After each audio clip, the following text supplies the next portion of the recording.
Lakini pia nimepata nafasi ya kukutana na mwanadada Mama Ronaldo. Mambo poa? Kwema kabisa. Kwema.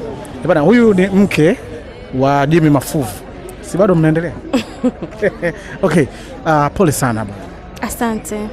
Kwa mtu ambaye anatazama sasa hivi, nimekutambulisha jina, lakini naomba experience chache tu, kwa sababu tunajua wewe ndio ulikuwa mtu wa mwisho kwenye mikono yako mzee wakati anaelekea kwenye mauti. Ilikuwaje? Hem, tupitishe kidogo kwenye moment ambayo unaikumbuka. Moment ambayo nakumbuka nilikuwa naongea na baba, ananiambia mwanangu, muishi vizuri, muishi kwa amani, mpendane. Nikamwambia sawa baba.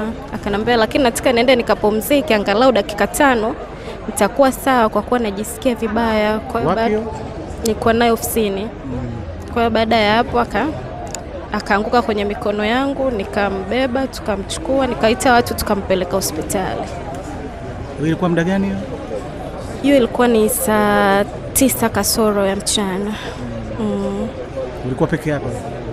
Wakati naongea wakati ninapoongea nilikuwa mimi peke yangu, mwenzangu alikuwa pembeni. Kwa hiyo ikabidi nikaita wenzangu, tukawabeba, tukampeleka hospitali. Wakati labda anakuja kazini, haukupata nafasi ya kuongea naye? Nilipata nafasi ya kuongea naye, ilikuwa ni asubuhi, ilikuwa ni saa 1 kasoro. Alinipigia simu akanambia mama, ndo nafika, nimetoka safari. Nikamwambia sawa baba. Akanambia nataka kuja kazini. Nikamwambia hapana, pumzika. Akanambia mimi nakuja hivyo hivyo kazini, tutakutana huko. Nikamwambia sawa, hamna shida. Lakini nilimwambia apumzike kwanza, hata kesho aje kazini. Akasema mimi nakuja leo kazini. Na ilikuwa ni issue gani labda alikuwa anafanya, labda unaweza kusema ilikuwa inatumia nguvu?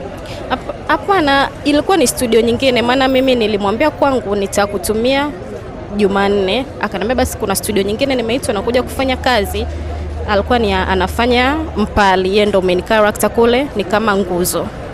Kwa sasa bwana nguzo katika magereza, kwa character yake kule inaongea sana kwa kipindi hiki. Poleni sana. Asante sana. Kwenye upande wa pigo, kwa upande wenu mnaizungumziaje? Pigo hili ni kubwa sana kwangu especially. Ni mtu ambaye alikuwa yupo na mimi karibu, anazungumza na mimi, ananipa ushauri, kwa alikuwa ni kama baba kwangu. Umeona, na ameanguka kwenye mikono yangu mimi wakati anapojisikia vibaya. Kwa hiyo bado mpaka sasa siwezi kuamini. Kwa ni ngumu kusahau ndani ya kichwa changu. Sawa, pole sana. Asante.